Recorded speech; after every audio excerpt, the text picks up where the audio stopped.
Hello dear students, how are you? I hope all of you are fine.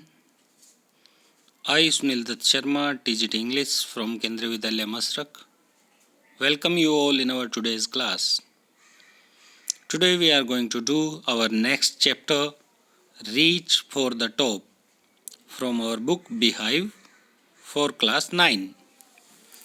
Dear students, as you know, this chapter has been divided into two parts.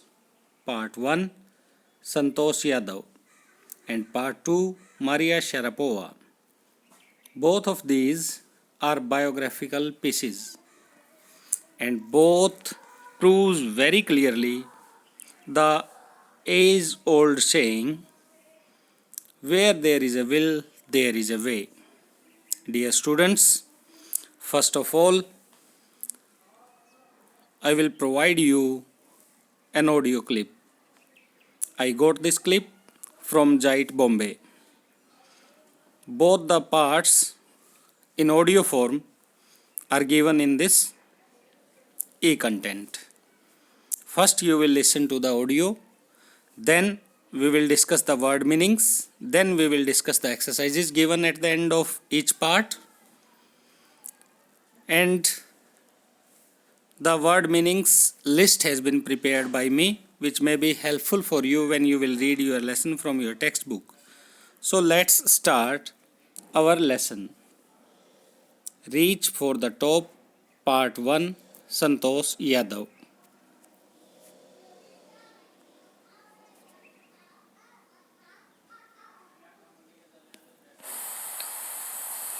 Reach for the Top, Part 1, Santosh Yadav. The only woman in the world who has scaled Mount Everest twice was born in a society where the birth of a son was regarded as a blessing and a daughter, though not considered a curse, was not generally welcome. When her mother was expecting Santosh, a traveling holy man, giving her his blessing, assumed that she wanted a son. But to everyone's surprise, the unborn child's grandmother, who was standing close by, told him that they did not want a son. The holy man was also surprised. Nevertheless, he gave the requested blessing, and as destiny would have it, the blessing seemed to work.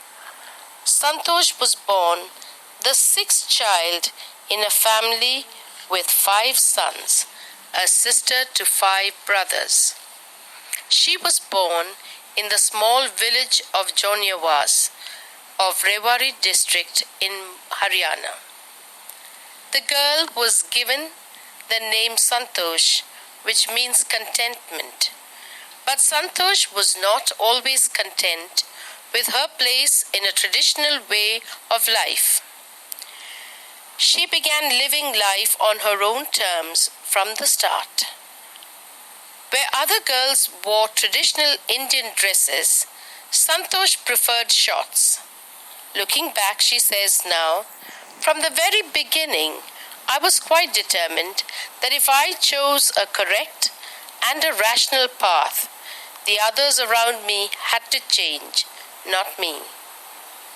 Santosh's parents were affluent landowners who could afford to send their children to the best schools, even to the country's capital, New Delhi, which was quite close by. But, in line with the prevailing custom in the family, Santosh had to make do with the local village school. So, she decided to fight the system in her own quiet way when the right moment arrived. The right moment came when she turned 16. At 16, most of the girls in her village used to get married. Santosh was also under pressure from her parents to do the same. A marriage as early as that was the last thing on her mind. She threatened her parents that she would never marry if she did not get a proper education. She left home and got herself enrolled in a school in Delhi. When her parents refused to pay for her education, she politely informed them of her plans to earn money by working part-time to pay her school fees. Her parents then agreed to pay for her education. Wishing always to study a bit more, and with her father slowly getting used to her urge for more education, Santosh passed the high school examinations and went to Jaipur. She joined Maharani College and got a room in the Kasturba hostel. Santosh remembers Kasturba hostel faced the Aravali hills. I used to watch villagers from my room going up the hill and suddenly vanishing after a while. One day, I decided to check it out myself. I found nobody except a few mountaineers. I asked if I could join them. To my pleasant surprise, they answered in the affirmative and motivated me to take to climbing. Then there was no looking back for this determined young girl. She saved money and enrolled in a course at Uttarkashi's Nehru Institute of Mountaineering. My college semester in Jaipur was to end in April, but it ended on the 19th of May, and I was supposed to be in Uttarkashi on the 21st. So I did not go back home. Instead, I headed straight for the training.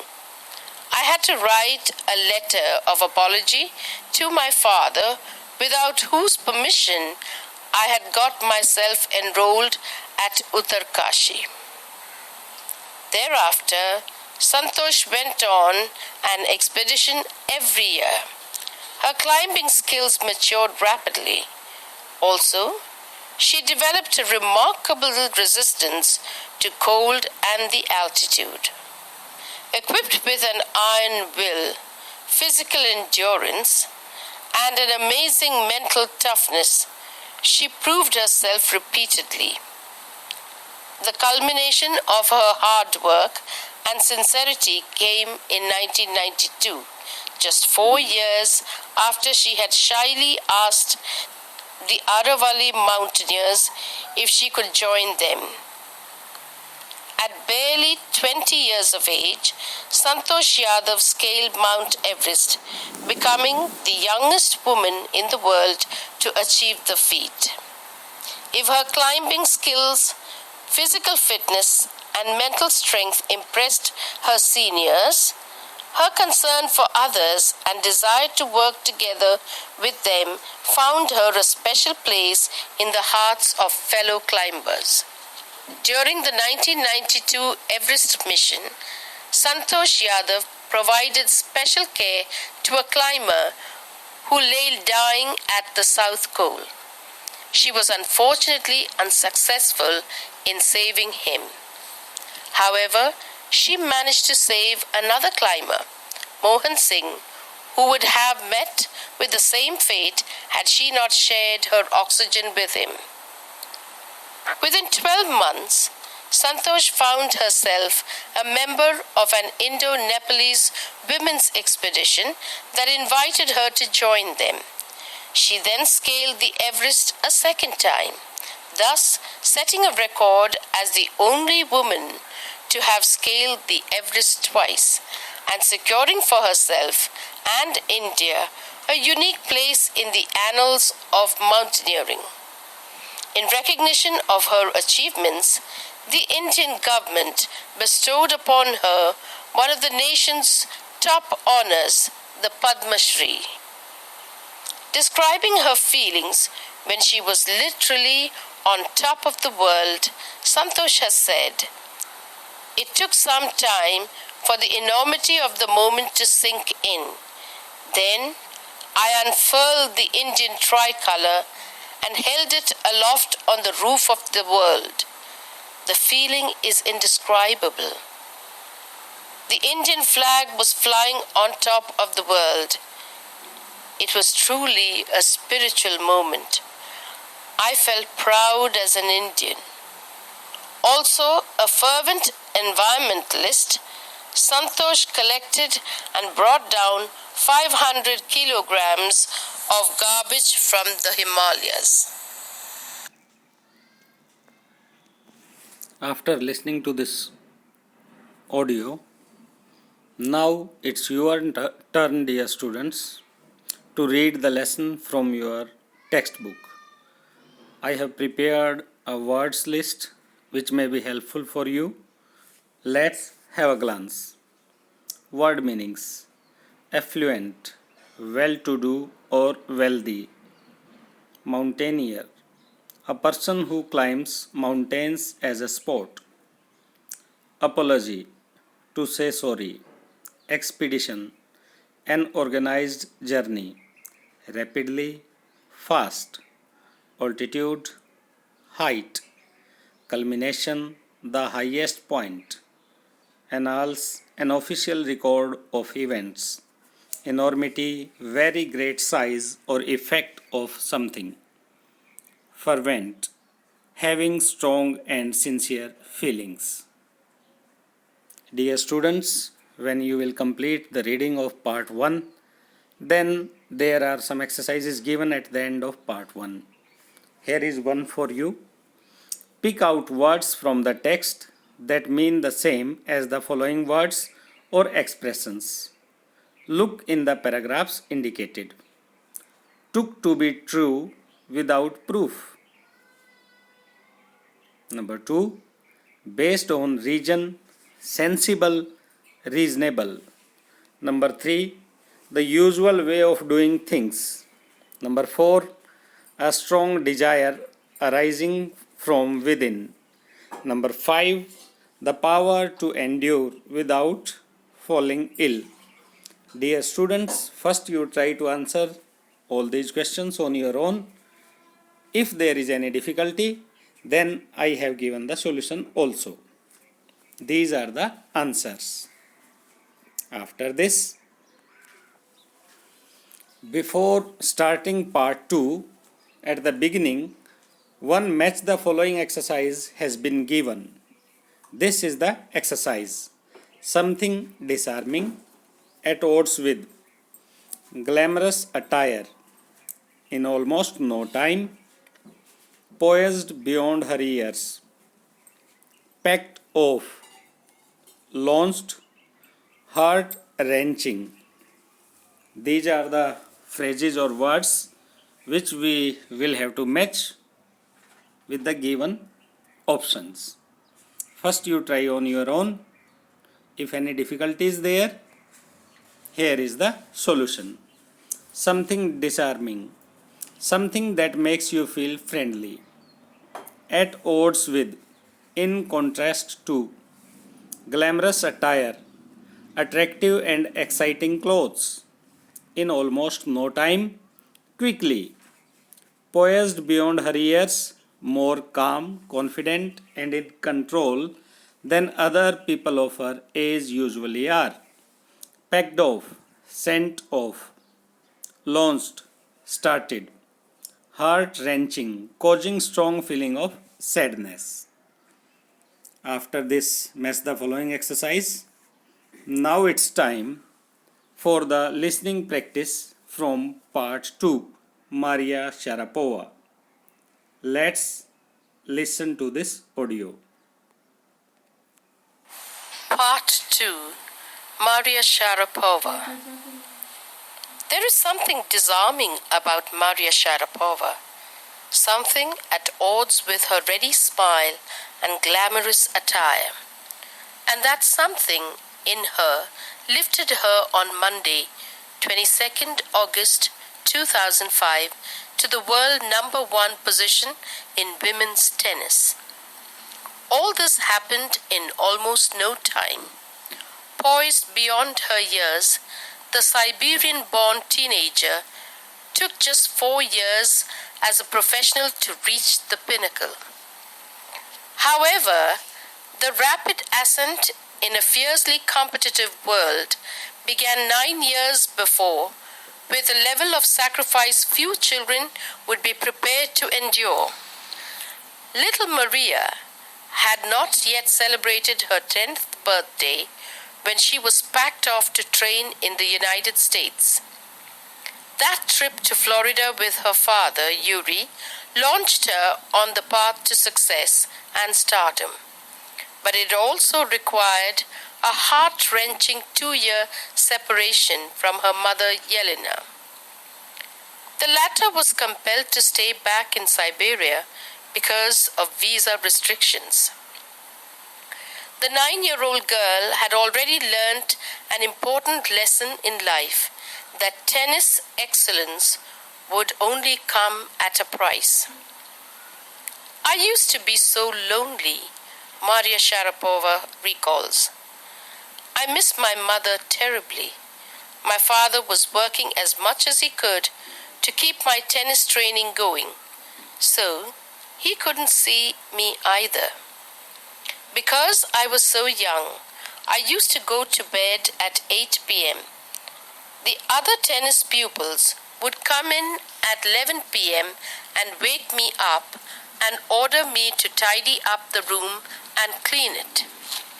Instead of letting that depress me, I became more quietly determined and mentally tough.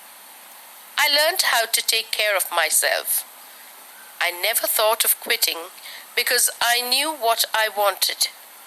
When you come from nothing and you have nothing, then it makes you very hungry and determined. I would have put up with much more humiliation and insults than that to steadfastly pursue my dream. That toughness runs through Maria even today. It was the key to her bagging the women's singles crown at Wimbledon in 2004 and to her meteoric rise to the world #1 spot the following year. While her journey from the frozen plains of Siberia to the summit of women's tennis has touched the hearts of tennis fans, for the youngster herself, there appears to be no room for sentiment. The straight looks and the answers she gives when asked about her ambition make it amply clear that she considers the sacrifices were worth it. I'm very, very competitive. I work hard at what I do. It's my job. This is her mantra for success. Though Maria Sharapova speaks with a pronounced American accent, she proudly parades her Russian nationality. Clearing all doubts, she says, I'm Russian. It's true that the US is a big part of my life, but I have Russian citizenship. My blood is totally Russian. I will play the Olympics for Russia if they want me. Like any number of teenage sensations, Maria Sharapova's lists fashion, singing, and dancing as her hobbies. She loves reading the novels of Arthur Conan Doyle. Her fondness for sophisticated evening gowns appears at odds with her love of pancakes with chocolate spread and fizzy orange drinks. Maria Sharapova cannot be pigeonholed or categorized. Her talent, unwavering desire to succeed, and readiness to sacrifice have lifted her to the top of the world. Few would grudge her the riches she is now reaping. This is what she has to say about her monetary gains from tennis. Of course, money is a motivation. Tennis is a business and a sport, but the most important thing is to become #1 in the world. That's the dream that kept me going.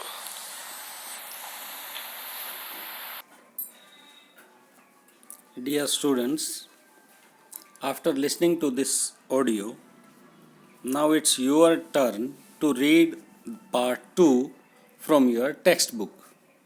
And if you will read it from your textbook, you will find out that this part was an article published in a newspaper. That's why the language is very current and idiomatic. I have prepared word meanings for you. Pinnacle, the most important or successful part of something. Ascent, an upward journey. Humiliation, feel ashamed.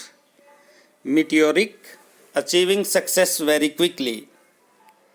Amply, enough or more than enough. Accent, a way of pronouncing the words that shows which country, area, or social class a person comes from. Sophisticated, having a lot of experience of the world and knowing about fashion and culture. Grudge, a feeling of dislike. Dear students, now it's time for thinking about language. Look at the following sentences. They each have two clauses or two parts, each with their own subject and verb or verb phrase. Often, one part, italicized, tells us when or why something happened. I reached the market when most of the shops had closed. When most of the shops had closed tells us when I reached. When Raul Dravid walked back towards the pavilion, everyone stood up. When everyone stood up? When Raul Dravid walked back towards the pavilion, tells us when everyone stood up. The telephone rang and Ganga picked it up, tells us what happened next. First action, the telephone rang.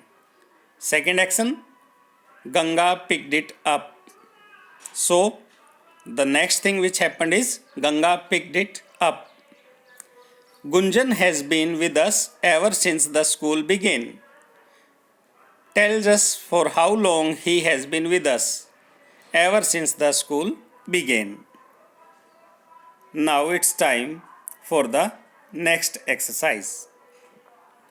Now identify the two parts in the sentences below by understanding the part that gives us the information in brackets as shown in our previous slide.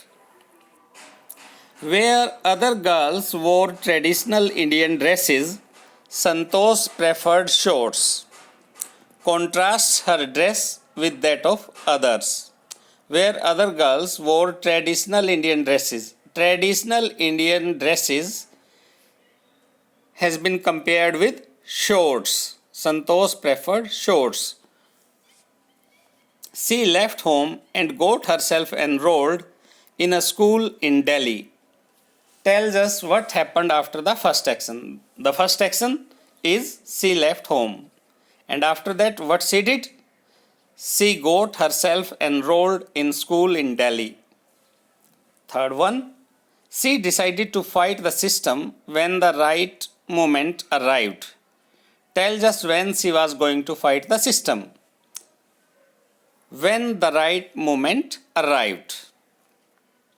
Fourth one, little Maria had not yet celebrated her 10th birthday when she was packed off to train in the United States.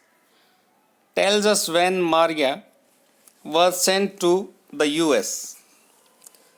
Answer, Maria had not yet celebrated her 10th birthday. When she was sent off when she had not yet celebrated her 10th birthday. Dear students, these were some exercises. Now it's time for the homework.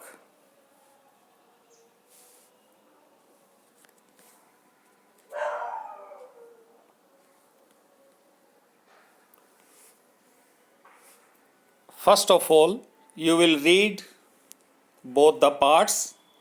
You will prepare word meanings list. Then you will solve the exercises given at the end of each part.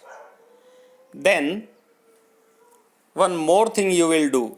Your first task is you will prepare a character sketch of Santosh Yadav in about 150 words.